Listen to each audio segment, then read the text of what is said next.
What good, YouTube? And welcome to the house. Aluber has gone to the moon! And with that, a lot of people have been asking me questions in the live streams, my DMs. Should I be buying this now? I'm freaking out. I really need this when the Alba's Strike structure deck comes out in April. Do you think it could be reprinted? Honestly, I do not think this is getting reprinted till the Megatons, but I don't have time traveling info brokers that tell me these things. Maybe a, summer world premiere set could do a little bit of reprinting, but I think the Megatons are so thirsty for value that Konami's chomping at the bit for stuff like this to be expensive when the Megatons hit. So I do think they'll be holding out a lot of reprints till the next Megatons, kind of like they did this year, and then try to piece a few things out, but mostly the Megatons are in trouble. So something like this has Konami jumping for joy. Do I think Donna Majesty boxes will go up because of this? Absolutely not. It's just not worth digging for Aluber like it is for, say, Dragoon and the Megatons at a certain price point where it was. Think about this. An entire case only sees 2.4 of each secret rare. You used to have 8 secrets, now you have 10 of each secret rare. So with that, Aluber, you're only pulling 2 secrets per box. You have 12 boxes there. That's 24 secrets, 2.4 of each. It's just not, even with the price spike, worth going after these boxes, even if they're a little under that $60 you're used to, because Ready Fusion is the next option, and you'd rather buy that as a single right now. And then you get kind of gimmicky, wonky stuff, or B-Troopers, which did just perform at the YCS, but again, look how cheap the singles are. You would rather buy the cards even at this price. So that's why it's going up. The supply's not going to suddenly, go way up on Aluber. People will be dealing with it, and there's still going to be a bit of a lull in time as people wait and get antsy for the structure deck. Is it as good as people think it will be? I've got to say, I'm going to give it a little more credit here than I initially did. I saw a list that is the goo. My friend doesn't want me to share it, but I feel like I went, that's a lot more solid than I thought this deck could be. I thought people were just running with the possibility of, oh, I can do this with Dragoon or Last Warrior or crazy combo. No, this can do some really cool stuff, and I think it will punch into the metagame rather than just be rogue. And I called Flunderies to be more so rogue than a headpiece of the meta, kind of where it has fallen, and Mega Ryza with that has gone from 80 to 50. I think this is a little more solid than Flunder with the Alba's Strike structure deck, but we'll see how it truly does develop and how people feel about the deck. That's meta brain, though. Those predictions aren't always right, and that's assessing gameplay, which I do to a decent degree get right most of the time, but it's a lot of speculation to call a deck tier 1 instead of tier 2, right? Or even tier 1.5, where I think this kind of ends up landing. But what do you guys think of Aluber and the spike? Is it people who have labbed, they really believe it's the goo? And with structure decks a lot of the time, we see so many people grab the cards around the structure. It could be a preemptive hit there where people are going, you're going to need this with the structure. I'm getting this now. The winter market's a lot colder and chillier than the usual market, and things heat up. People get their tax returns in February where everyone's like, oh, all the stimmy money's gone. You all haven't been around a very long time to see the February and March market with the road to nationals and tax returns and all of that. You'll see a crazier market in collectibles coming up if you haven't been around a while. But I will say this also. With the pushback date, we not only have one Forbidden and Limited list to help implement and clear a bit of the way for this, we probably have around 2, maybe 1 dropping right after this drops, which will be very interesting to see how it does for the structure deck and what Konami decides to balance heading into future formats. XC's Remora, I've got to give it to the water deck. It is a grindy, really cool deck. This common is worth a good bit of money, and I think it's one I never even bothered to pull out of bulk despite what it reads. I should read my cards. You can special summon this card from your hand by detaching 2 XC's materials from a monster or monsters you control. When you do, target 2 level 4 fish-type monsters in your graveyard. Special summon those targets in defense. Their effects are negated, and they cannot change their battle positions or attack. Also, they can't be used as XC's materials, except for the XC summon of a water monster. So essentially, you make something, you just go ahead, you special this straight out by detaching the 2, you revive the 2, and you recreate your XCs, building your board and getting extra pieces out there.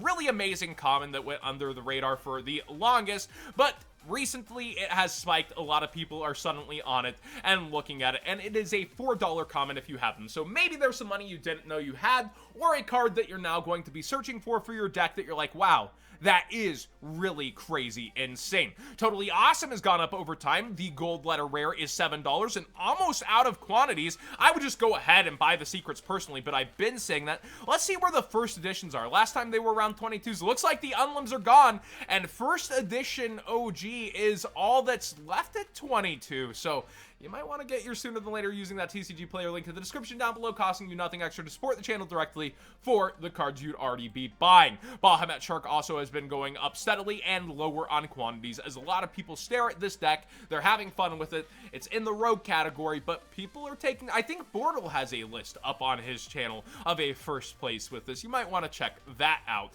And Stealth Kraken, I feel like, is a really big penny stock. Not only is it a number monster for number collecting and looks really great in secret rare, I feel like it's so underestimated, and with so much water support piling up in the future, and they keep doing it, I feel like this could be pretty darn good down the road, especially when you're in at just around $1 to $1.50.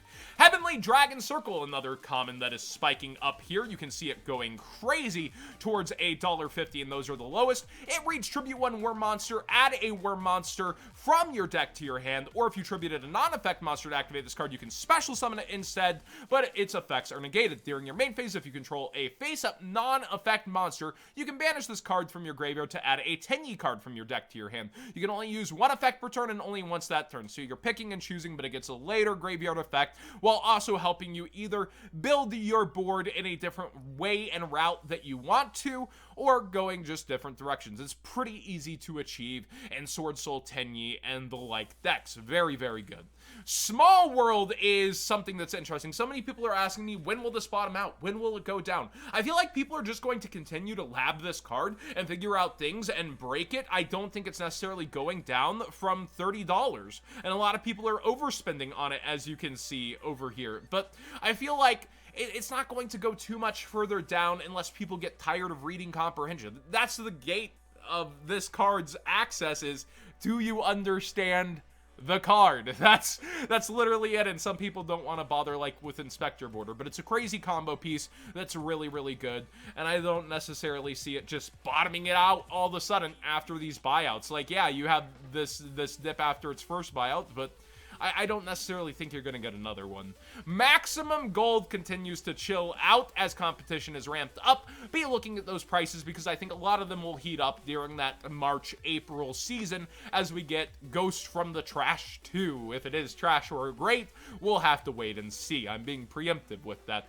The Megatons 2020 have a lot of cards that have gone up over time in the lower end. Cherubini being one of them that we were eyeing with PK. The secret rares have been bought out several times for max rarity, but PK is finally going to get the Brave tokens, Adventure tokens coming up soon, and a lot of people are going with that deck, myself included currently, and when I'm looking around, there's just so much value in the lower end. Magical Eyes Fusion, I told you guys I think around $1.25. I like this a lot. Now market price $2.55, and it's a very interesting card, and the secret rare looks great. Destined Rivals, I forgot that this was actually pretty decent with Battle of Chaos on the horizon. A lot of people speculating on this. If you control Blue Eyes White Dragon or Dark Magician, negate the effects of all face-up monsters your opponent currently controls until the end of this turn. A very great reactive card for both of the decks that are getting future support. Neos Fusion looks amazing, and a lot of people are thinking like, oh, well, if something happens to Fusion Destiny, this could spike real hard on a ban list. And ban list day is a knee-jerk reaction, so that's kind of speculatory. But I don't disagree that it's a decent card to have and looks great in Secret Rare.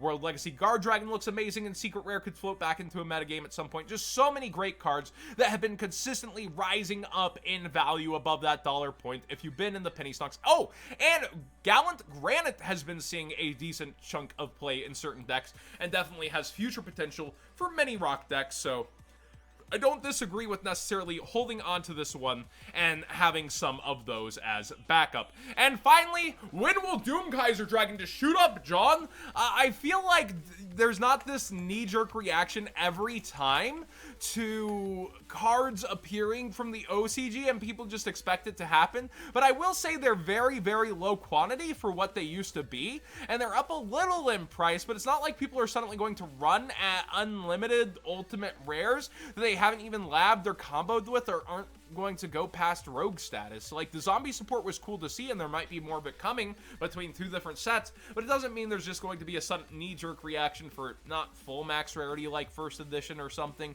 and there's very few past formats that really capitalize on zombies, so it's always been a fan favorite, but a lot of people who have it already want it, have it, I should say, and with that, not many people are going to suddenly clamor over it. So don't try to be that guy that's just going for it because you feel like other people might want it.